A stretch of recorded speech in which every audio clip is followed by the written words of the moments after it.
नमस्कार, मैं डॉक्टर हेमलता काटे, हिंदी विभाग, बड़ा साहेब देसाई कॉलेज पाटन।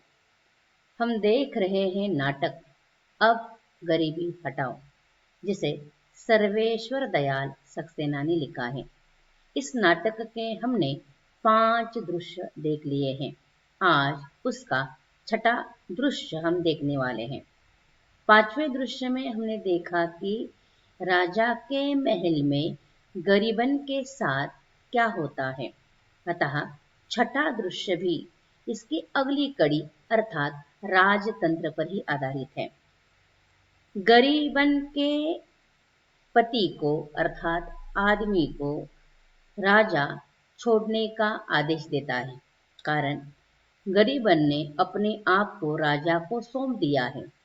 इसके लिए राजा गरीबन के पति अर्थात आदमी गरीबा को छोड़ने का वचन देता है और इसी के अनुसार राजा ने गरीबन के पति को आदमी को छोड़ दिया है।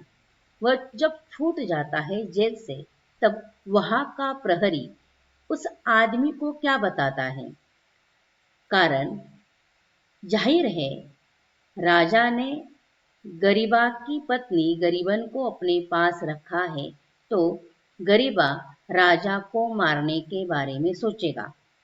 इसीलिए प्रहरी उसे बताता है कि राजा को अगर तुम्हें मारना है तो उसके साथ मीठे बातें कर, उसके मन में उतर कर उसका आदमी बनकर तुम्हें मारना होगा। किस प्रकार इसका चित्रण इस छठे दृश्य में सर्वेश्वर दयाल सक्सेना ने किया है, किस प्रकार आज हम देख लेंगे।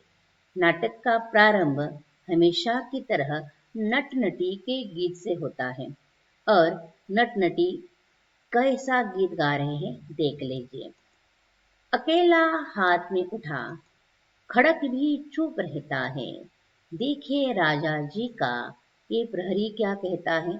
अर्थात छठे दृश्य में राजा ने गरीबन के मर्द को छोड़ दिया है और यह बात प्रहरी उसे बताता है और प्रहरी उसे किस प्रकार आगे क्या करना है यह बताता है इस दृश्य में। इस काव्य के माध्यम से हमें पता चलता है कि ये प्रहरी क्या कहता है। आदमी जानता है कि इसके लिए उसके औरत ने बड़ी कुर्बानी दी होगी। आज राजा ने बहुत दिनों बाद आदमी को छोड़ दिया है, इसका मतलब उसकी औरत ने बहुत बड़ी कुर्बानी इसके लिए दी होगी, यह आदमी जानता है। उसके कहने पर ही राजा ने उसे सैनिक भी बना दिया है, यानी उस औरत के कहने पर ही राजा ने उसे सैनिक भी बना दिया है। परंतु सैनिक बनना सबसे बड़ा जेल है, यह बात प्रहरी उसे कहता है। सैनिक बनना सबसे बड़ा जेल है, क्योंकि सैनिक केवल आदेश का मोहताज होता है, उसे आदेश सुनना है, आदेश देना नहीं। इसीलिए सैनिक बनना कितना खतरनाक होता है, कितना लज्जास्पद होता है, यह बात वह प्रहरी आदमी को बताता है। कारण सैनिक में आदमी दूसरे के हुक्म का मोहताज होता है, जैसा आज प्रहरी है। प्रहरी चाहकर भी आदेश नहीं दे सकता, वो मोहताज है। एक बार लगान न देने की वजह से राजा ने प्रहरी के बाप को मार डाला और उसकी सारी जमीन हड़प ली। इस पर भी वह सैनिक कुछ कर नहीं सका, उसे सैनिक बनाया जहां उसकी मर्जी कुछ नहीं चलती। सैनिक की मर्जी कुछ नहीं होती, वो आदेश केवल उसने आदेश सुनना है, आदेश देना नहीं। और ऐसा ही राजा ने एक बार उस प्रहरी के बाप को मार डाला, उसकी जमीन हड़प ली, फिर भी सैनिक कुछ नहीं कर सका, सैनिक होकर भी कुछ नहीं कर सका, क्योंकि सैनिक में उसकी मर्जी कुछ नहीं चलती। उसे सैनिक बनाया जहां उसकी मर्जी नहीं चलती। वह सबसे बड़ा लुटेरा है और लूट का हथियारा हमें बनाता है। आज सैकड़ों रानियां हैं, वह यह बताता है कि आदमी राजा सबसे बड़ा लुटेरा है और लूट का हथियार किसे बनाता है, सैनिक को बनाता है। स्वयं नहीं लूटता, हथियार हमें बनाता है और हमारे माध्यम से जनता को लूटता है, ये बताता है प्रहरी आदमी को। आज राजा की सैकड़ों रानियां हैं। तुम्हें सैनिक नहीं बनना, वो सैनिक में बनाना चाहता है तो भी तुम्हें सैनिक बनना पड़ेगा, लेकिन तुम्हें सैनिक नहीं बनना। अगर सैनिक बनोगे तो दूसरों के आदेश के मोहताज होगे, लेकिन राजा तुम्हें सैनिक बनाएगा ही, और तुम्हें सैनिक बनना ही पड़ेगा। यह बात प्रहरी उस आदमी को बताता है। घर, औरत, सुख, शांति कहने के लिए बहुत अच्छा लगता है, पर वह हमारे लिए नहीं। यानी सैनिक के लिए न घर होता है, न सब कुछ होता है कहने के लिए, लेकिन वह सैनिक के लिए नहीं होता।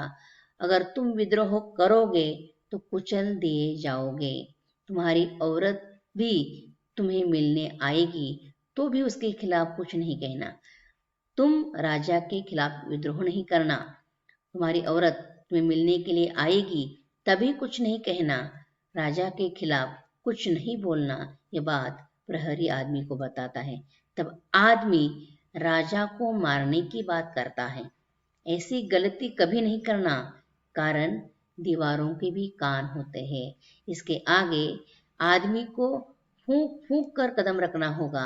अगर वह राजा के खिलाफ एक भी बात कहेगा, वहां कुचल दिया जाएगा। इसलिए उसके खिलाफ एक भी बात उसे अब नहीं करनी, उसे राजा के पक्ष में बोलना है। राजा के पास हम प्रशंसक होने की खबर जानी चाहिए। वह क्या कहता है?